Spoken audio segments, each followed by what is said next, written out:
Judicial separation के law को बनाने के पीछे का लॉजिक क्या है, कारण क्या है, आज हम वो समझेंगे और वही इसके बेनिफिट्स भी हैं। ठीक है जी। नंबर 1, पति पत्नी एक दूसरे के खिलाफ झूठे इल्ज़ाम नहीं लगा सकते अगर तो जुडिशियल सेपरेशन का ऑर्डर पास हो चुका है तो। देखिए, कभी कभार हस्बैंड वाइफ के बीच में कोई मिसअंडरस्टैंडिंग हो जाती है, कोई झगड़े हो जाते हैं जिस वजह से वो अलग अलग रहना शुरू कर देते हैं। कभी कभार फैमिलीज़ का भी बहुत ज़्यादा इंटरफेरेंस होता है जिस वजह से एक कपल के रिश्ते में इतना तनाव हो जाता है कि वो अलग अलग रहना शुरू कर देते हैं, लेकिन डिवोर्स नहीं लेना चाहते। खासकर लव मैरिजेस के केसेस में ऐसा होता है। तो ऐसी सिचुएशन में आगे चल के वो दोनों एक दूसरे के ऊपर कोई इल्ज़ाम ना लगा सके कि मेरे हस्बैंड या मेरी वाइफ मुझे छोड़ के चली गई हैं, तो यहाँ जुडिशियल सेपरेशन का जो लॉ है वो काम में आता है।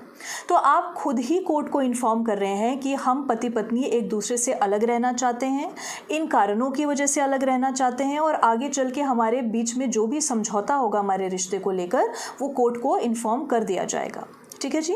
सेकंड, जुडिशियल सेपरेशन के ऑर्डर में ये क्लियरली डिफाइन होता है कि पति पत्नी के रिस्पॉन्सिबिलिटीज़ क्या क्या होंगी, बच्चों की कस्टडी को लेकर, खर्चे पानी को लेकर, फाइनेंशियल और प्रॉपर्टी मैटर्स कैसे हैंडल होंगे, ये क्लियरली ऑर्डर में लिखा जाता है ताकि आगे चल के कोई कन्फ्यूजन ना हो। ठीक है। थर्ड, पति पत्नी को समय मिल जाता है, थोड़ा सा स्पेस मिल जाता है ये विचार करने के लिए कि वो शादी आगे चलाना चाहते हैं या ख़त्म करना चाहते हैं, लेकिन जुडिशियल सेपरेशन के ड्यूरेशन में उनकी शादी जो है वो बरकरार रहती है। ठीक है जी। Fourth and very important, judicial separation में पति पत्नी के फाइनेंशियल राइट्स, प्रॉपर्टी और एसेट्स से रिलेटेड जो राइट्स होते हैं वो प्रोटेक्टेड रहते हैं, चाहे वो इमूवेबल प्रॉपर्टी हो या मूवेबल प्रॉपर्टी हो। ठीक है जी। एंड फाइनली, दोनों एक दूसरे के खिलाफ कोई मल्टीपल केसेस फाइल नहीं कर सकते क्योंकि उन्होंने अपनी मर्जी से रिश्ते के ऊपर विचार करने के लिए समय मांगा है, प्रोवाइडेड कोई बहुत बड़ी वजह क्रिएट ना हो गई हो। ठीक है जी।